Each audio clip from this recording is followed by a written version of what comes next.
Hello students, नमस्कार। कैसे हैं आप? बिल्कुल हर बार की तरह स्वस्थ होंगे, खुश होंगे, मस्त और प्रसन्न होंगे। प्यारे विद्यार्थियों, मैं लाली वर्मा नेक्स्ट टॉपर्स पर आप सभी 10वीं कक्षा के विद्यार्थियों का बहुत बहुत स्वागत करती हूं। साथ ही साथ आपको ऑल द बेस्ट भी कहती हूं आपकी 10वीं कक्षा के लिए और आने वाले फ्यूचर और भविष्य के लिए। प्यारे बच्चों, हमने अपनी पाठ्य पुस्तक स्पर्श का पहला पाठ शुरू कर दिया है और आशा करती हूं आपने बहुत ध्यानपूर्वक व्याख्या देखी होगी, एनसीईआरटी सॉल्यूशंस भी देखे होंगे, बहुविकल्पी प्रश्न भी देखे होंगे। यस, देख लेना। और इस वीडियो में लेकर आई हूं मैं इसी पाठ का कबीर की साखी का कंप्लीट चैप्टर रिवीजन। आपको पता है इसमें क्या होने वाला है? इसमें होने वाला है बिल्कुल शुरुआत से हम जानेंगे कबीर दास जी के जीवन परिचय के बारे में। हम पढ़ेंगे उनकी साखियां, एक एक साखी का अर्थ, भावार्थ भी मैं आपको बताऊंगी। और सबसे खास बात ये कि इसमें हम उस तरह के प्रश्नों की चर्चा करेंगे। एनसीईआरटी सॉल्यूशंस में तो हमने पाठ्य पुस्तक में जो प्रश्न है उनको बहुत अच्छे से कर लिया है। कंप्लीट चैप्टर रिवीजन में एक्स्ट्रा या अतिरिक्त प्रश्नों की मैं चर्चा करने वाली हूं आपके साथ, तो आपको बड़े ध्यान से यहां पर ध्यान देना है और बने रहना है मेरे साथ। आइए चलते हैं। अच्छा, एक बात मैं आपसे पूछूं, किसको पता है कबीरदास जी का जन्म कब हुआ था? हाँ, संत कबीरदास जी। कबीरदास जी का जन्म सन 1398 में मगहर काशी में हुआ माना जाता है, क्योंकि अलग अलग विद्वान उनके जन्म के बारे में अलग अलग बातें करते हैं। गुरु रामानंद के शिष्य अर्थात कबीरदास जी के गुरुजी का नाम क्या हुआ? रामानंद के शिष्य कबीर, तो कबीर के गुरु कौन? रामानंद। ठीक है, गुरु रामानंद के शिष्य कबीर ने 120 वर्ष की आयु पाई। जीवन के अंतिम कुछ वर्ष मगहर में बिताए और वहीं चिर निद्रा में लीन हो गए, मतलब हमेशा के लिए सो गए। अब किस तरह की रचनाएं वे करते थे? राजनीतिक, धार्मिक और सामाजिक क्रांतियां उस समय समाज में चरम पर थीं। बहुत, मतलब पूरी तरह से सामाजिक, राजनीतिक और मुगलों का शासन, इस कदर समाज में डर था, कुछ दहशत थी। हिंदू धर्म को मानने वाले डरते थे क्योंकि उनके मंदिर, उनकी मूर्तियों को खंडित किया जा रहा था। उनका विश्वास जैसे घबरा रहा था। उनको ये लगता था कि अरे हमारे धर्म के मंदिर गिरा दिए गए या मूर्तियां खंडित कर दी गई तो अब हमारा क्या होगा। ऐसे में संत कबीरदास जी ने लोगों के मन में ढांढस बंधाया, उन्हें धैर्य दिलाया कि मंदिर या मस्जिद में ही परमात्मा का या ईश्वर या अल्लाह का निवास नहीं होता। वो केवल एक है जो हर एक के मन में विराजित रहता है, बशर्ते कि हम अपने सच्चे मन से उसको याद रखें। उनकी कविता सहज ही मर्म को छू लेती है। एक और धर्म के बाह्य आडंबरों पर उन्होंने गहरी और तीखी चोट की है। धर्म के बाह्य आडंबर। अब उन्होंने ये भी लिखा है, हिंदू मुआ राम कहे, मुसलमान खुदाई। लेकिन ना तो इसका कोई है ना उसका कोई है, सब कुछ एक ही है। ठीक है, कहे कबीर सो जीवता जो दूह के निकट ना जाई। हिंदू मुआ राम कहे, मुसलमान खुदाई। कहे कबीर सो जीवता जो दूह के निकट ना जाई। कबीरदास जी मूर्ति पूजा को नहीं मानते थे। कबीरदास जी साकार ब्रह्म को नहीं मानते थे। उनके अनुसार ईश्वर का कोई रंग रूप आकार नहीं होता है, वो निराकार है जो हर जगह हर स्थान पर पाया जाता है। तो उनका जीवन काल 1398 से 1518। अब उनकी जो साखियां हैं उनको ध्यान से सुनिए बेटा। साखी सुनोगे तो आपको हर एक साखी में सच्चाई नजर आएगी और आप स्वयं अपने आप से अर्थात खुद से को रिलेट भी कर पाओगे। देखो, साखी शब्द साक्षी शब्द का ही तद्भव या बदला हुआ रूप है। साक्षी शब्द साक्ष्य से बना है, जिसका अर्थ होता है प्रमाण या प्रत्यक्ष ज्ञान। अब यहां पर दिया है कि उनका जो ज्ञान था, उन्होंने कहीं विधिवत शिक्षा नहीं पाई थी, संत या सज्जन संप्रदाय में अनुभव ज्ञान, व्यवहारिक ज्ञान का ही महत्व है, शास्त्रीय ज्ञान अर्थात वेद पुराण इत्यादि का नहीं। वेदों में, पुराणों में, संस्कृत भाषा में जो अनपढ़ हैं, जो अशिक्षित हैं, वो कैसे पढ़ेंगे? कबीरदास जी ने व्यवहारिक ज्ञान को ही सबसे बड़ा ज्ञान माना है। और ये भी हम कहते हैं ना, आजकल आपने भी सुना ही होगा और आप स्वयं भी अब 10वीं कक्षा में आ गए हैं, बुद्धि विकसित हो रही है, हो गई है, कि जो प्रैक्टिकल नॉलेज है, जो एक्सपीरियंस नॉलेज है, वो वास्तव में बहुत मायने रखता है। कुछ लोग उम्र के अंतिम पड़ाव में पहुंचने के बाद भी वो बातें नहीं समझ पाते, जो बातें समझदारी की बातें या आपसी संबंध रिश्तों की बातें, मेल मिलाप की बातें, मिठास की बातें, जो आप जैसे यंगस्टर्स या युवा पीढ़ी समझ लेती है। तो कबीरदास जी ने भी यही स्पष्ट किया है कि ज्ञान सिर्फ आयु से या वेद पुराण या शास्त्र की बातें करने से ही नहीं आता, वास्तविक ज्ञान आता है अनुभव से और व्यवहारिक ज्ञान से। ठीक है। इनकी भाषा अवधी, राजस्थानी, भोजपुरी, पंजाबी, अनेक भाषाओं में ये लिखते थे, इसलिए इनकी भाषा को पंचमेल खिचड़ी कहा जाता है। बिल्कुल आप इसको ध्यान रखना कि कबीरदास जी की भाषा पंचमेल खिचड़ी कहलाती थी। क्या कहलाती थी? पंचमेल खिचड़ी। साखी दोहा छंद ही है जिसका लक्षण है 13 और 11 के विश्राम से 24 मात्रा। पहले और तीसरे चरण में 13-13 व दूसरे और चौथे चरण में 11-11। मैंने आपको बताया था कि जो देखो इस तरह से 1, 2, 3, 4, पहला चरण, दूसरा चरण, तीसरा चरण, चौथा चरण। तो इन्होंने क्या बताया है? पहले और तीसरे चरण में 13 मात्रा, यहां 13, यहां 13, दूसरे में 11, सॉरी यहां दूसरे और देखो प्रस्तुत 13 और दूसरे में, पहले और तीसरे चरण में 13 मात्रा, पहला, दूसरा, तीसरा, और दूसरा और चौथे में ये मात्राएं रहती हैं। ठीक है। दूसरे और चौथे में 11 मात्रा, पहले और तीसरे में 13 मात्रा। तो जो इस तरह से माना जाता है कि जो छंद है वो मात्रिक छंद के अंतर्गत आता है और साखी भी दोहा का ही दोहा छंद ही माना जाता है। प्रस्तुत पाठ की साखियां प्रमाण है कि सत्य को सामने रखकर गुरु शिष्य को जीवन के व्यवहारिक ज्ञान की शिक्षा देता है।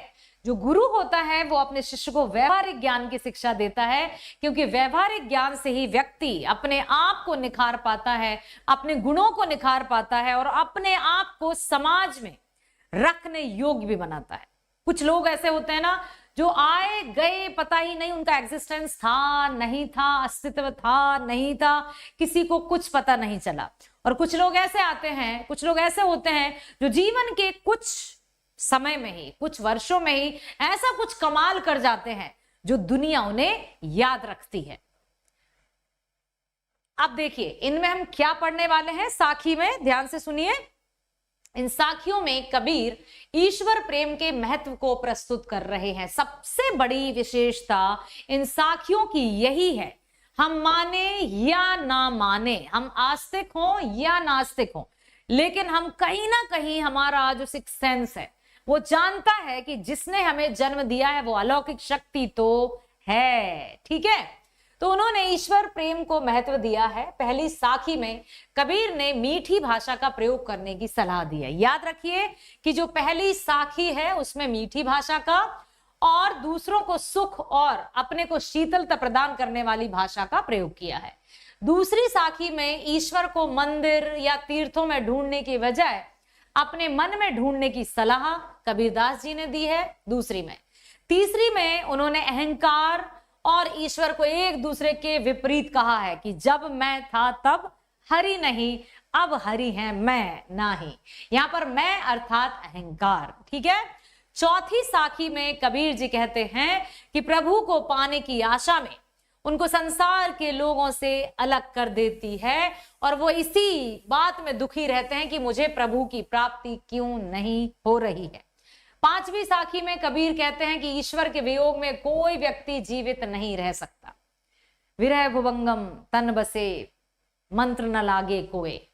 ठीक है, अगर रहता भी है तो उसकी स्थिति पागलों की तरह हो जाती है। छठी साखी में कबीरदास जी ने निंदा करने वालों को अपने ही निकट रहने की सलाह दी है ताकि हम अपनी कमियों को दूर रख सकें। सातवीं साखी में कबीर ने ईश्वर के प्रेम के अक्षर को पढ़ने वाले व्यक्ति को पंडित बताया है कि जो कहते ना, एक कोर्स में 9वीं कक्षा में एक कवयित्री ललित हैं, उनकी बहुत अच्छी वाक है, उसमें बताया है कि जिसने स्वयं को नहीं जाना वो परमात्मा को भला कैसे जान सकता है।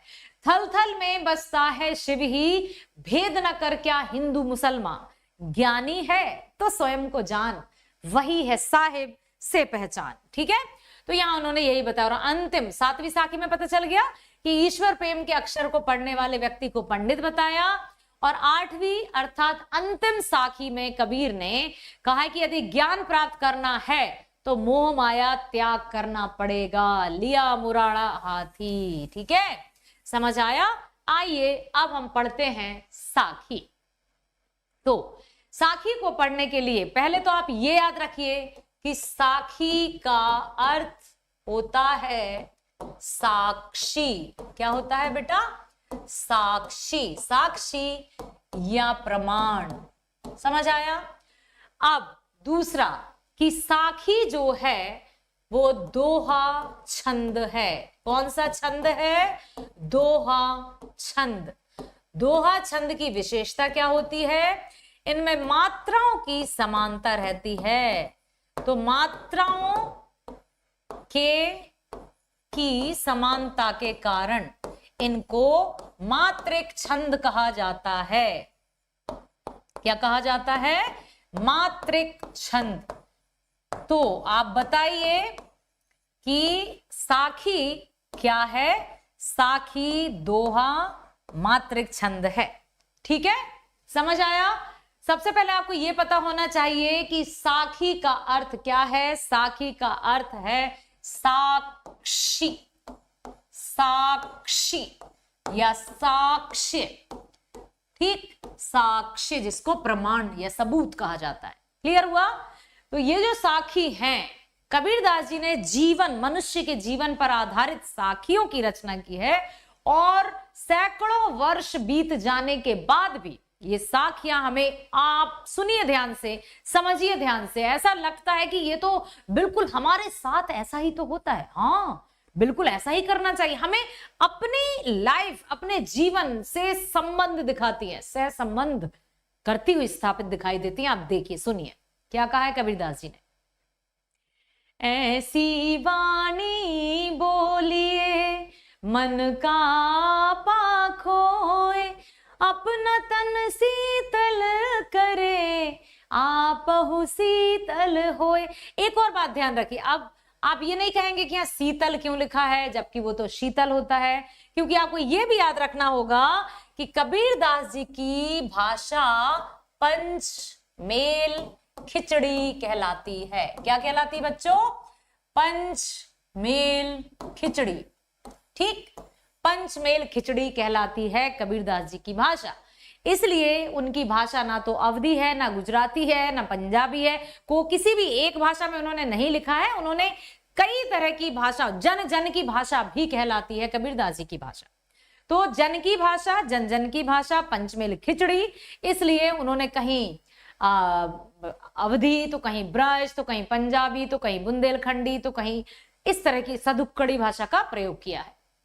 उन्होंने पहली साखी में मीठी वाणी या अच्छे व्यवहार के बारे में हमें बताया है कि हमें सदैव अच्छा व्यवहार रखना चाहिए, सबके साथ मीठी वाणी में बोलना चाहिए। लेकिन अक्सर हम करते क्या है? गुस्सा आया और उगल दिया सब कुछ, ऐसा वैसा ये वो, ओहो हो, फिर हम कहते हैं यार सॉरी यार, मैंने गुस्से में ऐसा बोल दिया। नहीं बोलना है ना बेटा। गुस्से में बुरा बुरा बोलना इज वेरी इजी, बहुत सरल है। और अक्सर हम क्या करते हैं? सरल को चुन लेते हैं। तो जो सरल को यदि चुन ही लिया तो हमने क्या अच्छा किया बताओ? हमें क्या अच्छा ही है? यदि हम सब इजी साधारण साधारण सा चुन लेंगे तो क्या हम कुछ असाधारण कर पाएंगे? यदि ऑर्डिनरी सब चुन लिया तो क्या हम कुछ एक्स्ट्रा ऑर्डिनरी कर पाएंगे? नहीं। इसलिए हमें वही करना है जो भीड़ नहीं करती है, जो कुछ लोग ही करते हैं, जो अपने वजूद, अपने अस्तित्व की परवाह करते हैं। मीठी वाणी बोलिए। यदि आपको गुस्सा आ रहा है और कुछ कहने का मन कर रहा है तो सिर्फ वहां से खिसक लो, थोड़ी सी देर के लिए वहां से हट जाओ, ठीक है। तो मीठी वाणी का प्रयोग यहां करना है। दूसरी है, कस्तूरी कुंडली बसे मृग ढूंढे वन माही, ऐसे घट घट राम है दुनिया देखे नाही। यहां पर यही बताया है कि आंखें तो हैं लेकिन दिखाई नहीं देता, कान तो है लेकिन सुनाई नहीं देता, हाथ तो है लेकिन हेल्प नहीं करनी, सहायता नहीं करनी, मुंह तो है लेकिन मीठी बोली नहीं बोलनी। तो फिर क्या अर्थ हमारे मनुष्य जीवन का? मनुष्य जीवन जीना है तो थोड़ा कठिनाइयों का सामना तो करना होगा, क्योंकि यदि हम कठिनाइयों से घबरा गए, मुश्किलों से हम पीछे भागने लगे, तो फिर लानत है हमें अपने जीवन पर, पल पल पर। अभी तो आप बहुत छोटे बच्चे हैं, अभी आप अपने पेरेंट्स की छत्र छाया में हैं, ठीक है। जैसे जैसे जीवन बढ़ेगा, आगे चलेंगे आप देखेंगे कि ओ माय गॉड, हे भगवान, हम जिसको अपना समझ रहे थे वो हमारा है ही नहीं, उसने ही हमारी पीठ पीछे छुरा भोंक दिया, आस्तीन का सांप निकल गया। बहुत सारी बातें हैं, बहुत सारे मुहावरे हैं, बहुत सारी लोकोक्तियां हैं, यूं ही नहीं बनी हैं, लोगों के व्यवहार को देखकर बनी हैं। तो कस्तूरी कुंडल बसे मृग ढूंढे वन माही, ऐसे घटी घटी राम है दुनिया देखे नाही। समझ आया? कहना चाहते हैं कबीरदास जी कि हम अनभिज्ञ हैं, हम अनजान हैं उस परमात्मा से।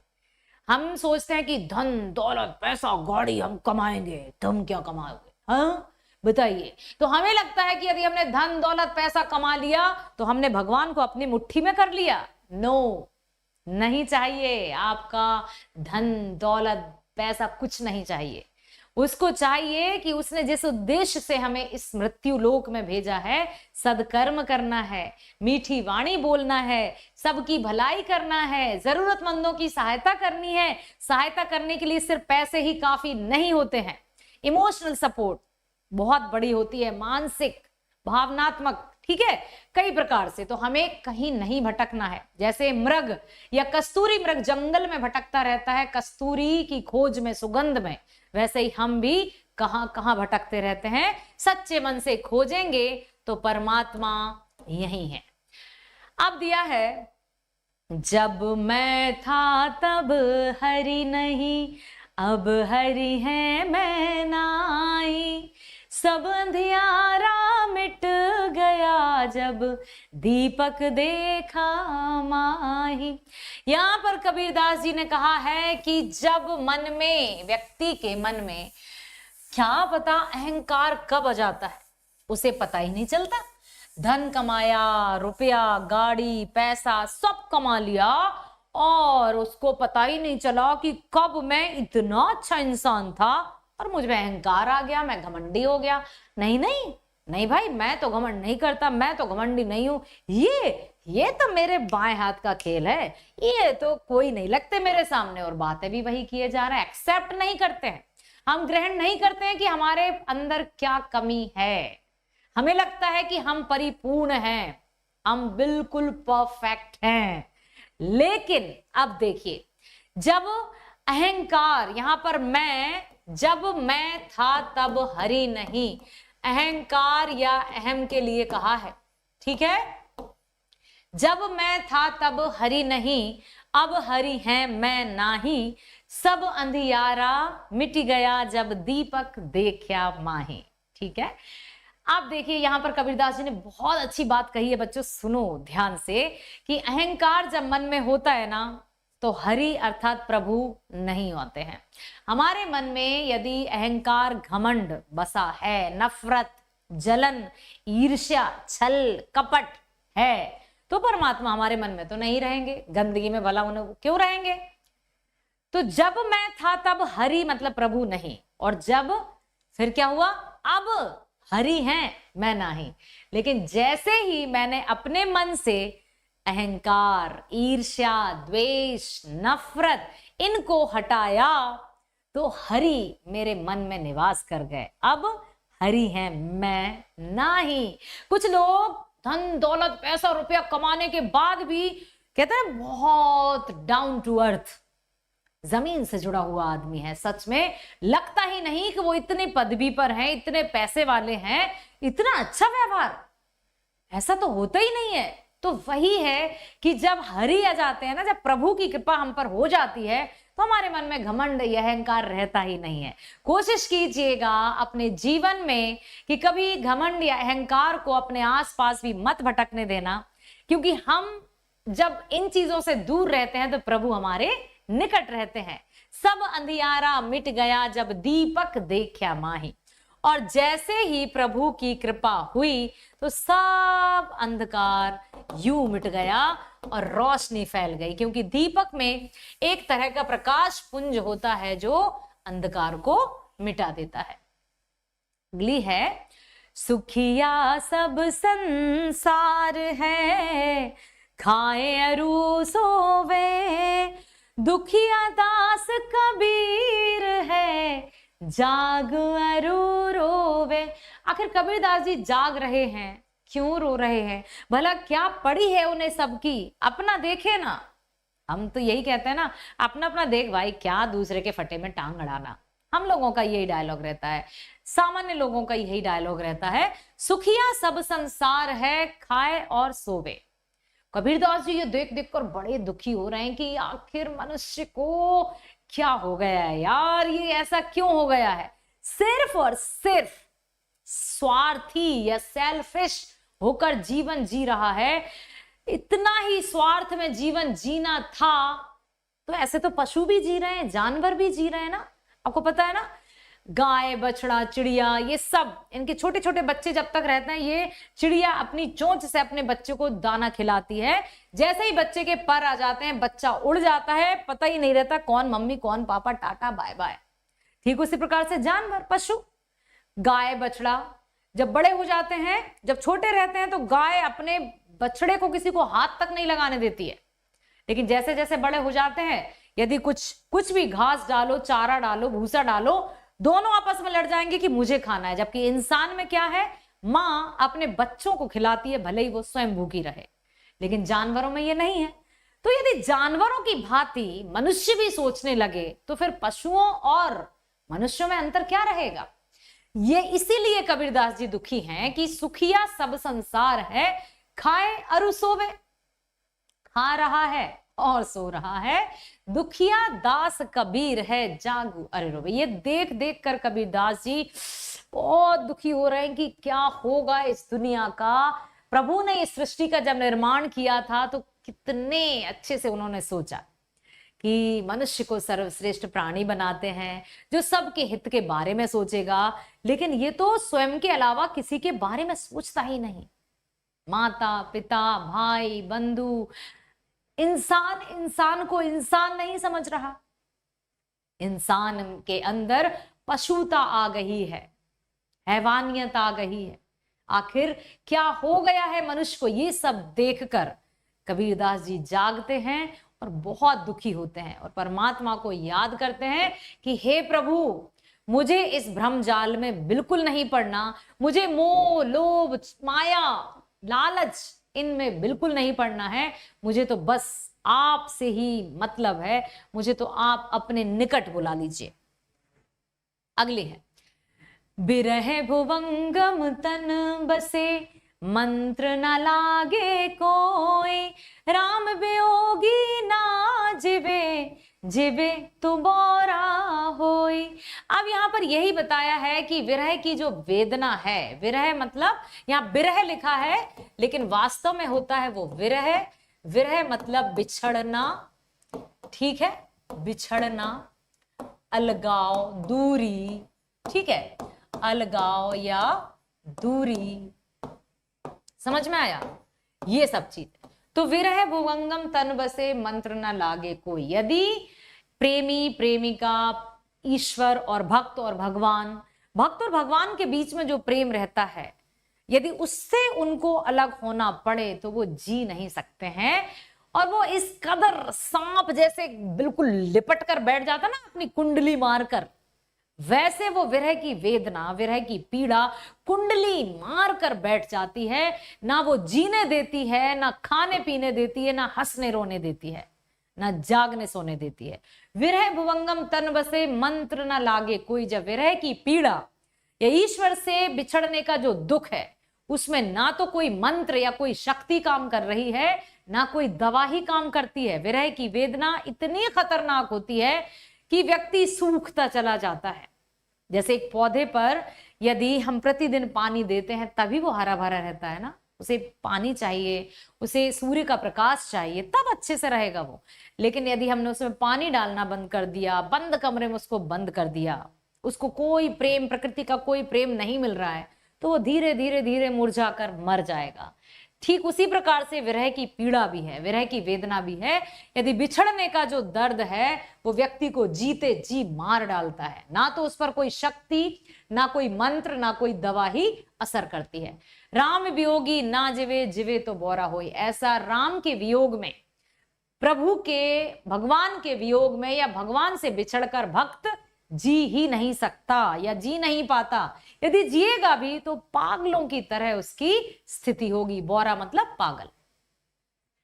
अगली है, निंदक नेड़ा राखिए आंगन कुटी बंधाए, बिन सावन पानी बिना निर्मल करे शोभाए।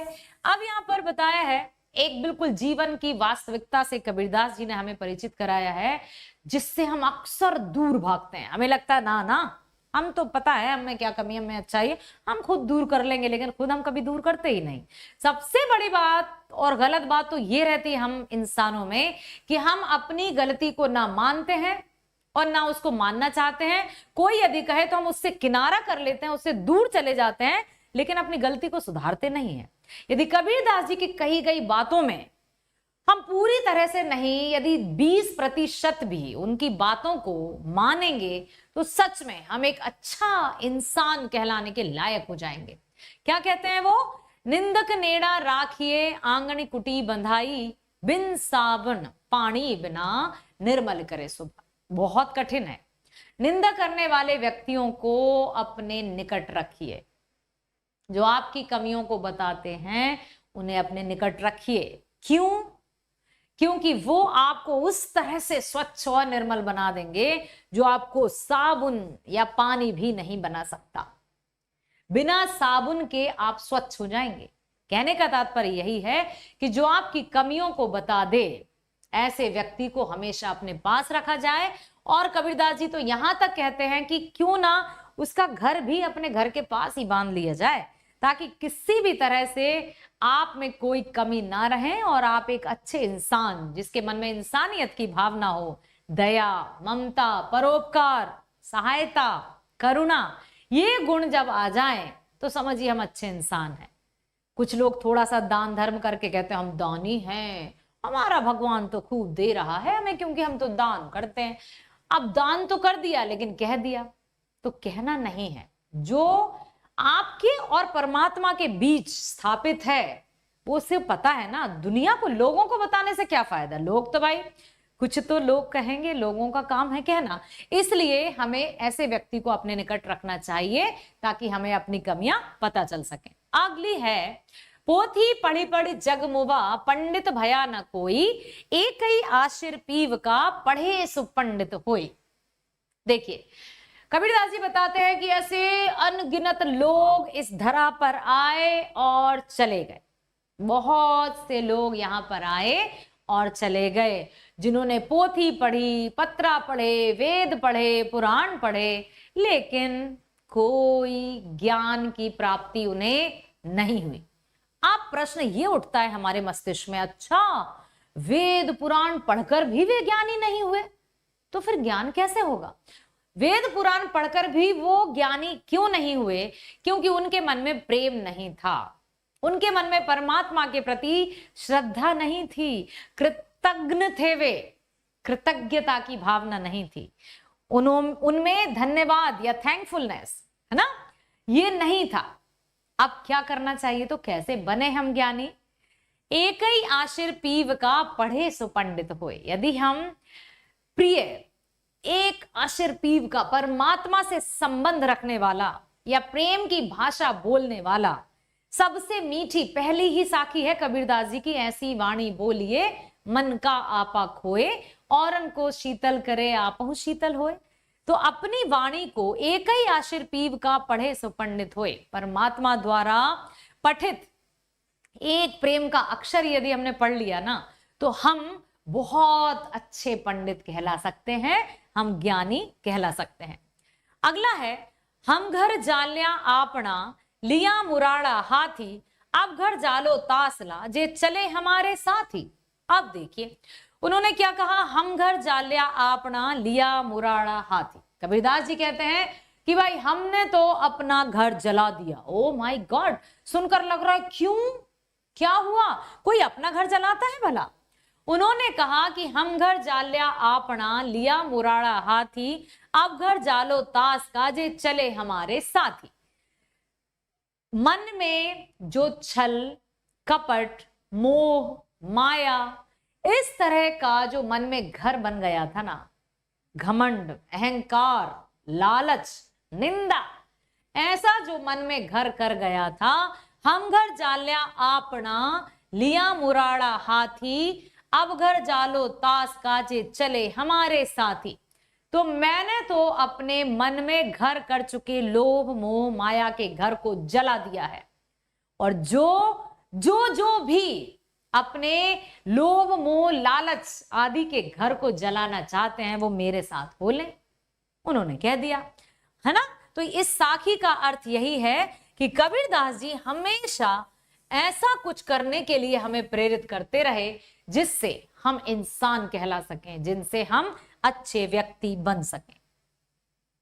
अब हम चलते हैं कुछ ऐसे प्रश्नों की ओर जो एनसीईआरटी सॉल्यूशंस में शामिल नहीं है, परंतु पाठ से इस तरह के प्रश्न पूछे जा सकते हैं, इसलिए इन प्रश्नों पर विशेष ध्यान दीजिए, क्योंकि कुछ परीक्षाओं में एकदम हूबहू प्रश्न नहीं आते हैं, आप जानते हैं। ठीक है, जब हम previous year question papers PYQs जब सॉल्व करेंगे तो आप देखेंगे कि एज इट इज हूबहू यथावत प्रश्न नहीं आते हैं, घुमा फिरा कर पूछ लिया जाता है। जैसे दिया है प्रश्न, ईश्वर कहाँ निवास करता है और मनुष्य उसे कहाँ ढूंढता है। बताएं आप, क्या कहा था उन्होंने, कस्तूरी कुंडलिनी बसे मृग ढूंढे वन माही, ऐसे घटी घटी राम है दुनिया देखे नाही। ईश्वर प्रत्येक मनुष्य के हृदय में निवास करता है, हर एक के मन में वास करता है, बशर्ते कि उसका मन साफ सुथरा हो पवित्र हो।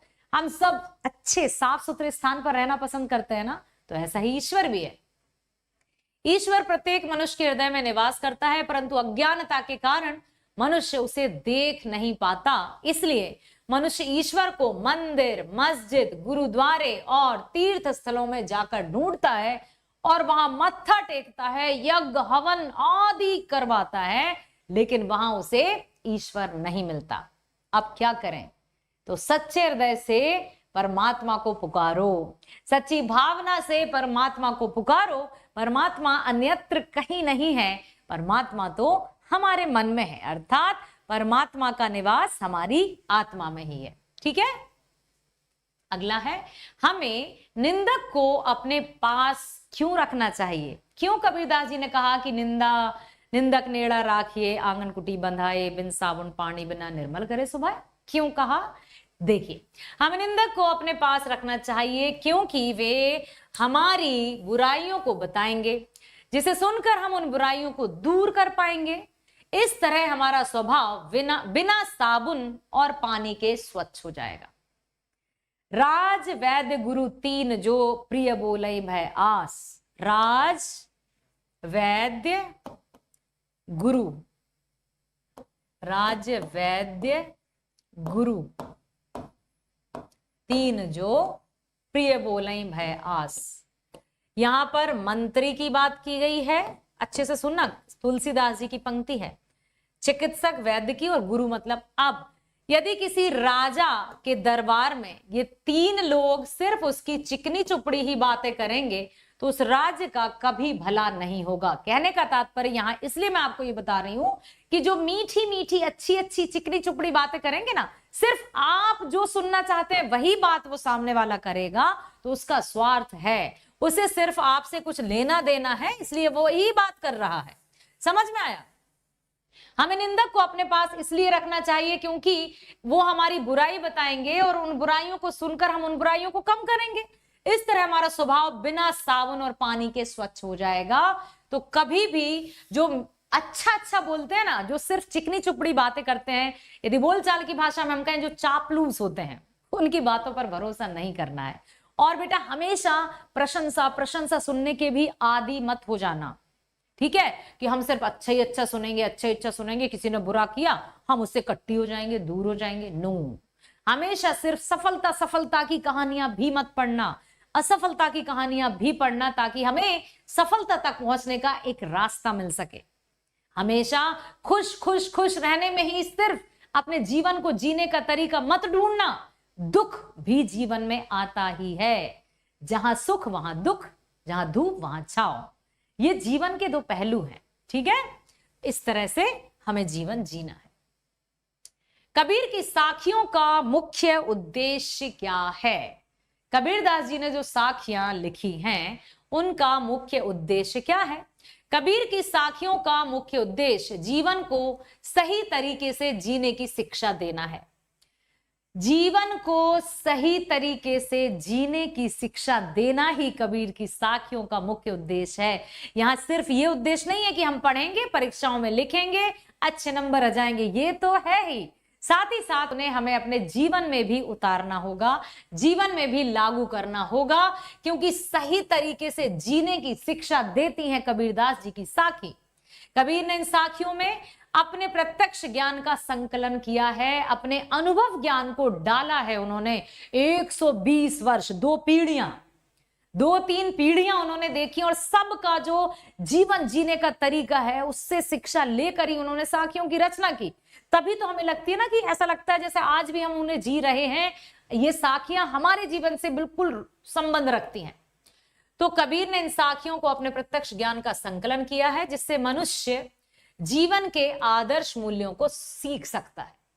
आइडियल वैल्यूज, मोरल वैल्यूज, जीवन जीने के सही तरीके सिखाती हैं कबीर की साखियां। हमें जीवन जीने का और अच्छा नया अंदाज बताती हैं साखियां। तो आप ध्यान से सुनिए, समझिए और इनमें लागू भी कीजिए। कबीर ने आडंबरों पर गहरी चोट की है, जीवन वास्तविक उद्देश्य यानी ईश्वर को जानने पर ध्यान दिया है कि उससे दूर हमें नहीं होना है। वो ये नहीं कहता कि 24 घंटे खड़े रहें, मंदिर में जाएं, मस्जिद में जाएं, मत्था टेकें, यहां जाएं वहां जाएं और वो हमारी सहायता कर देगा। नो, कर्म करिए, सदकर्म करिए, जरूरतमंदों की सहायता करिए, अच्छी वाणी बोलिए, कभी किसी का हृदय दुखाने वाली बात मत कहिए, बस अपने कर्म करते चलिए। यही कबीरदास जी की साखियों का मुख्य उद्देश्य है। अगला है प्रश्न, कबीर के अनुसार सच्चा ज्ञान क्या है? क्या सच्चा ज्ञान वेद, पुराण, किताब, पोथी, ग्रंथ पढ़ने से आता है? ज्ञानी है तो स्वयं को जान, वही है साहिब से पहचान।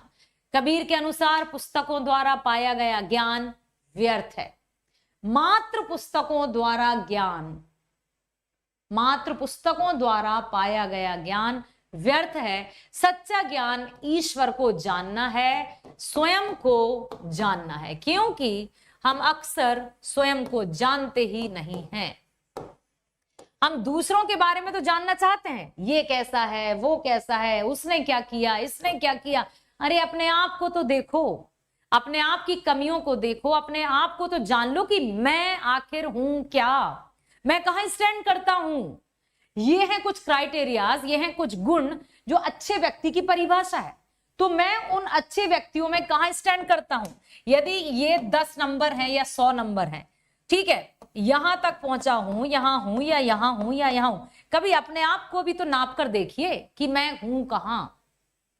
लेकिन हम क्या कहते हैं, अरे वो तो शून्य है, वो तो 0 है। अपने आप को देखते ही नहीं। तो सबसे पहले हमें अपने आप को देखना होगा, अपनी कमियों को देखना होगा। बेशक हमें किताबी ज्ञान चाहिए, आगे बढ़ने के लिए पुस्तकीय ज्ञान आवश्यक है, लेकिन व्यवहारिक ज्ञान बहुत जरूरत है। ठीक है, तो कबीरदास जी के अनुसार उन्होंने यही कहा है कि स्वयं को जानना है, ईश्वर को जानना है, प्रेम की भाषा बोलनी है, और ईश्वर ने जिस उद्देश्य के साथ हमें मनुष्य जीवन दिया है उस उद्देश्य को हमें पूरा करना है। कौन सा दीपक दिखाई देने पर कैसा अंधकार मिट गया? ज्ञान रूपी दीपक।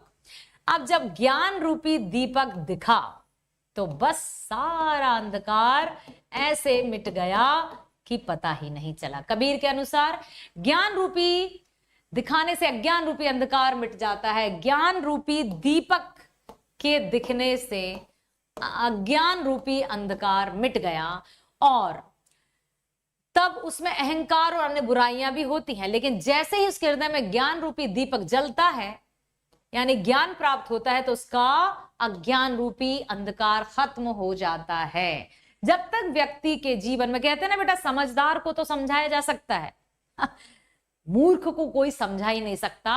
उसका अहंकार, उसका मूर्खता ही उसका अहंकार हो जाती है, और उसको लगता है मैं ही मैं हूं, बस मैं ही मैं हूं, दूसरा कोई है ही नहीं। तो ये सबसे बड़ी कमजोरी हो जाती है, और उसे ये कमजोरी दिखाई नहीं देती है। तो कभी भी अपनी आंखों पर, अपने दिमाग पर, अपने मस्तिष्क पर, अपने मन पर झूठा पर्दा मत चढ़ने देना। अज्ञान अहंकार का पर्दा मत चढ़ने देना, क्योंकि यदि वो चढ़ गया तो आंखों पर ऐसी पट्टी बंध जाती है कि हमें कुछ दिखाई नहीं देता। अगला प्रश्न है, कबीर की साखियों की भाषा की विशेषता स्पष्ट कीजिए। किस तरह की भाषा है कबीरदास जी की? अच्छा, एक प्रश्न पूछूं, कबीरदास जी का जन्म कब हुआ बताओ? हाँ, 1300, यस, वेरी गुड, 1398 से 120 वर्ष वो जिए, 1518 तक। ठीक है, कहां? काशी। ओके, कौन सी भाषा? पंचमेल खिचड़ी। ठीक, पंचमेल खिचड़ी कहा जाता है। ओके, और साथ ही साथ जन भाषा भी उन्होंने रचनाएं जन भाषा में की हैं, ताकि सबको आसानी से समझ में आ सके। ये देखिए, कबीर की साखियों की भाषा जन साधारण की भाषा है। नीति परक साखियां, नीति परक साखियां जनमानस का जीने की कला सिखाती हैं। साखियों में अवधी, राजस्थानी, भोजपुरी और पंजाबी भाषा का प्रयोग हुआ है। कबीर की भाषा को सधुक्कड़ी भी कहा जाता है। सधुक्कड़ी भाषा, ध्यान रखना, सधुक्कड़ी भाषा। गहन शिक्षा के कारण ये दोहे आज भी प्रचलित हैं, और हम तो ये कहते हैं कि जब तक हम मनुष्य जाति रहेगी ना, कबीरदास जी की साखी, कबीरदास जी के दोहे अमर रहेंगे, क्योंकि उनकी जो साखी या दोहे हैं वो किसी समय विशेष पर आधारित नहीं है, वो अनुभव जनित है और मनुष्य जीवन के आधार पर बनी है। इसलिए कबीरदास जी की साखियों को सुनना है, समझना है, और आशा करती हूं आपने बड़े ध्यान से सुना है, समझा है, और इन साखियों को अपने जीवन में अमल भी करना है। मेरे प्यारे बच्चों, इसी तरह से मैं हमेशा आपके समक्ष आती रहूंगी। नेक्स्ट टॉपर्स के माध्यम से हम इसी तरह की शिक्षा प्राप्त करते रहेंगे। मिलते हैं नेक्स्ट वीडियो में। स्वस्थ रहिए, खुश रहिए। Thank you so much.